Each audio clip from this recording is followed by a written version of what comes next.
In the name of Allah, the most beneficent, the most merciful.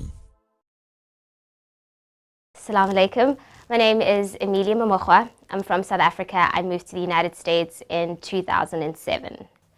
I was always intrigued. I've been living here for 4 years, and there was something missing. I just didn't know what it was, and I just started going to the mosque.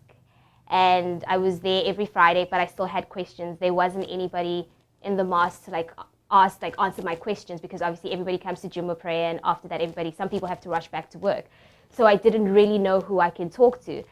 So I started doing some research, watching videos, and then I was looking for dawah centers close to my area, and I came across the To Islam Center. So I came in here and I had a nice long conversation with the sister, and then I took my shahada. And ever since then, To Islam has been really helpful.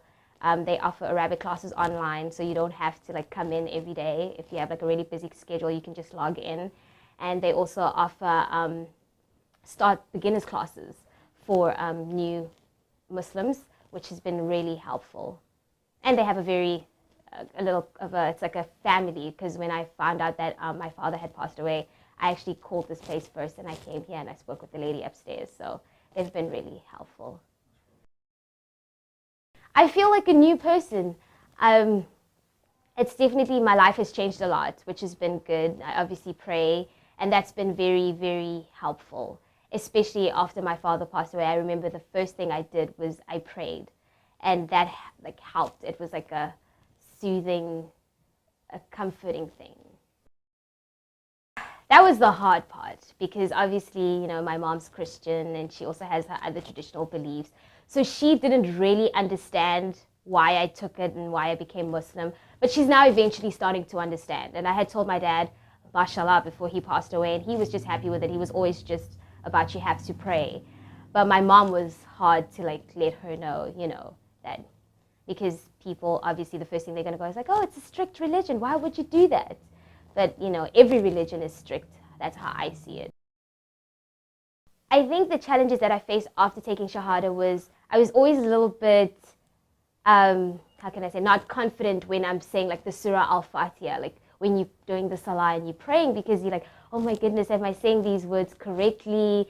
And then am I getting distracted? I hope it's, correct. So those are the problems, pronouncing the words correctly and making sure everything is the right way is one of the problems that I've faced. But other than that, I think I've had a good support system. The website was kind of just a guide to say, okay, come to To Islam Center. And when I got here, that's when all the questions that I had to ask, we spoke about it. But the books are definitely a good guide as well, because there's a book, a history book, that they give you, stuff that was discovered in the Quran way before scientists even discovered, which I thought was really cool. So that stuff is also very helpful.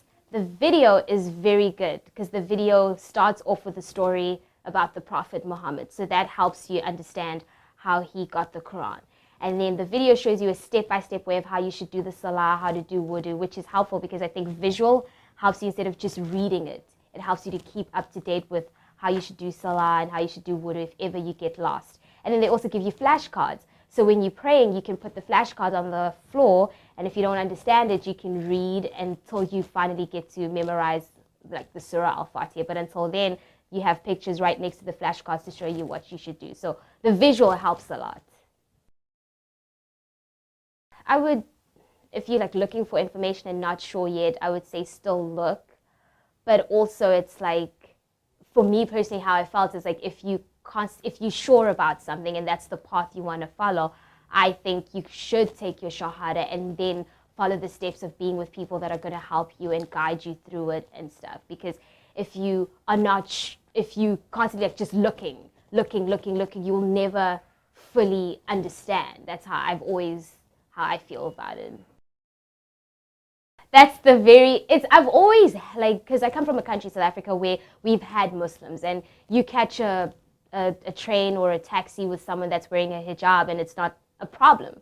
But here in the United States, people stare. Even when I come back from Jummah, people look at me and you're I'm not oppressed. I'm not oppressed. I'm wearing this because I want to wear it.